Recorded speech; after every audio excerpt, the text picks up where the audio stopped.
I've always been a little bit obsessed with understanding how the natural world around me works.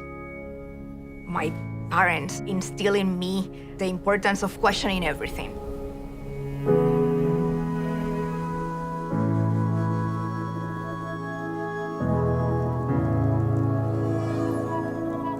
My father used to always ask me about things that he would observe in daily life. Can you figure out how this works and explain it to me? And I think like that inquisitive nature might be why I chose science. It was a way of satisfy that curiosity to discover.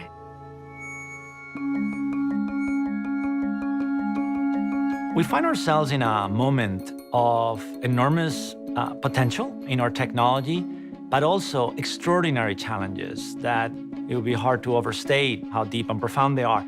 On one hand, if we just think about the challenges that the world is facing in sustainable development goals, like water, poverty, food, healthcare, and climate. Climate change is also my upbringing. I came from a developing nation where I have seen the impacts of climate change. And we are all witnessing the impact of a global pandemic and the realization that, it will probably not be the last one. We didn't have the luxury of decades to solve that. We needed to find a solution fast. In healthcare, it takes 17 years on average between the time when scientifically we know that something can work to the time when it's available for use. And we are just building knowledge so quickly, it's become very difficult, almost impossible for even scientists to keep up. If we can compress the time to discovery, we can find solutions to some of the most pressing challenges that we're facing today. Those are daunting, massive challenges, and without accelerating the rate at which we discover solutions, there is no path to be able to address these fundamental challenges. We really don't have much time to waste. IBM Research is a community of scientists, engineers, and designers of all sorts of disciplines. We have mathematicians and physicists and chemists and experts in AI and quantum. And we come together to create and imagine new ways to process information and generate the next advances in computing. IBM Research has played through our history and continues to play a central role of creating new solutions and imagining new ways to bring computing to solve some of our hardest problems. And if we weren't here, I think we would lose a massive vector of progress for the world.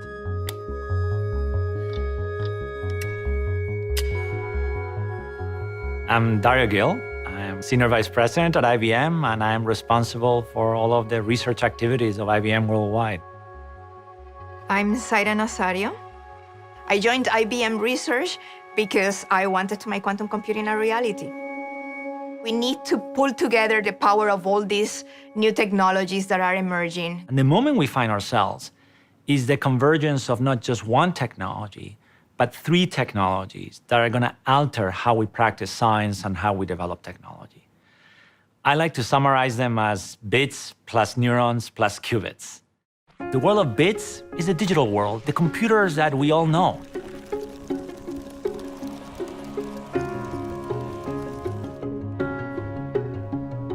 Now enter the world of artificial intelligence.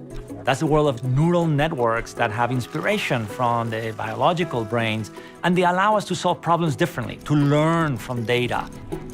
And then enter the third element of the equation, the blend of physics and information, the world of qubits.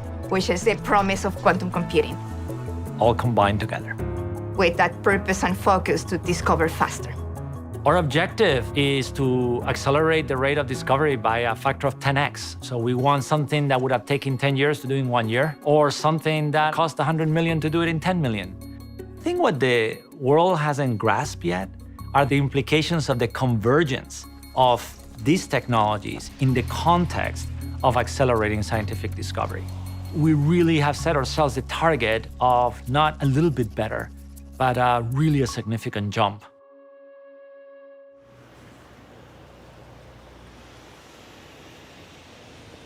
We have hybrid cloud. We have quantum computing that's on the horizon. There's a lot of progress that has happened in AI. I think it's going to be important for us to figure out how we're going to make them more accessible so that scientists do what they do best, which is really focusing on tough problems. My name is Solomon Asefa, and I'm a vice president at IBM Research. I lead strategy related to climate and impact science. Ultimately, the vision that we have is how do we develop the tools, the framework, and the hybrid cloud-based platform so that it's accessible for someone with just a computer and an idea.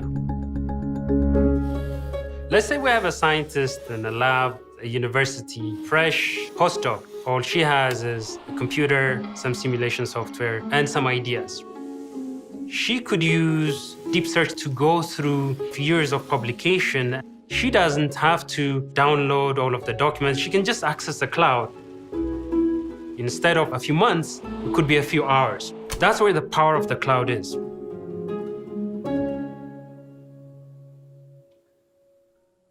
AI is a very important and powerful capability that allows us to harness data in new ways to achieve tasks that were previously impossible. So one of the key things that our teams at IBM are working on are AI technologies that can ingest scientific articles. And essentially the computer, in some sense, is reading those articles. And that trains AI models to help advance the scientific process. The role of the computer here is really to augment human capability. My name is John Smith, and I'm a research scientist at IBM. A team at IBM Research used the tools of accelerated discovery to speed up the process of designing antimicrobial peptides. Antimicrobial peptides can help with challenges around antibiotics. What the team at IBM Research did is essentially train a set of AI models to create a generative model, and that generative model then could be applied to propose truly novel, new designs for antimicrobial peptides that no team of scientists have ever come across before. In this case, it worked. The IBM Research team got a publication in Nature this past summer, 2021. This is a really big deal, and it's a big deal in two ways. On one hand, it is about going faster. It's a remarkable speed up in the ability to discover something new, but it's also hugely significant because the IBM team was able to create fundamentally new technology foundation that can be applied again and again and again in so many other scientific discovery contexts.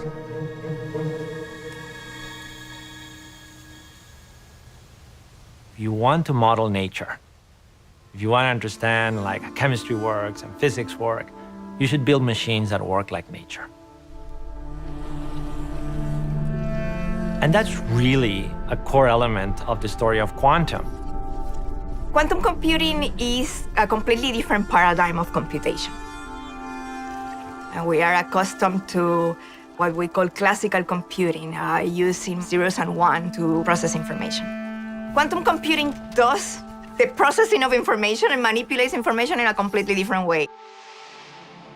You want to design a better molecule, let's say a better lithium chemistry to build a better battery to electrify transportation. You either experiment, you try theory and computation to make calculations, but with quantum, because it's designed to work like nature, you can actually calculate it with a totally different level of fidelity. That's its power. It brings something which is just mind-blowing to the space.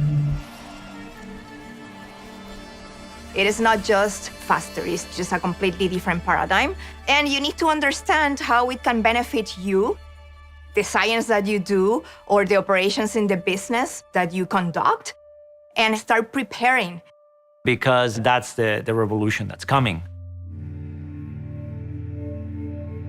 You can solve problems using quantum computation that are intractable, that you cannot solve, even with the most powerful classical computers.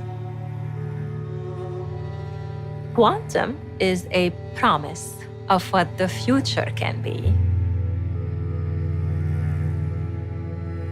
We have an amazing partnership that we started with the Cleveland Clinic. They're one of the best hospitals in the world, and they just celebrated their centennial. And they asked themselves this actually important question to say, what does the next 100 years look like?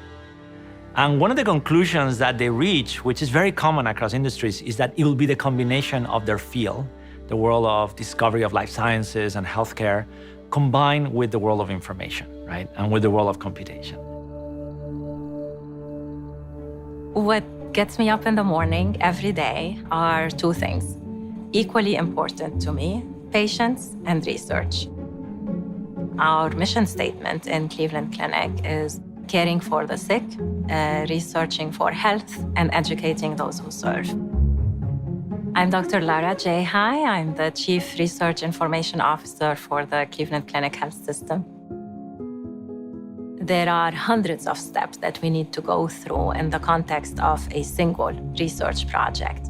These months add up to years. And with this partnership, we are hoping to accelerate that from the years to the days and the weeks.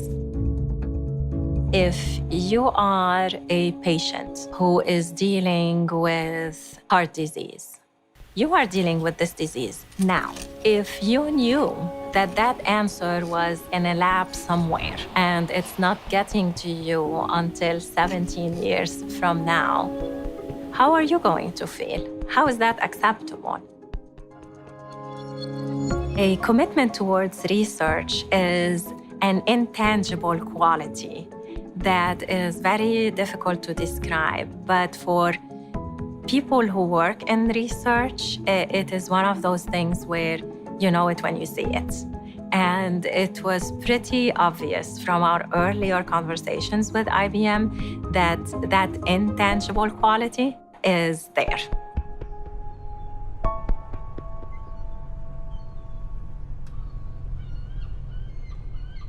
Science is a creative process.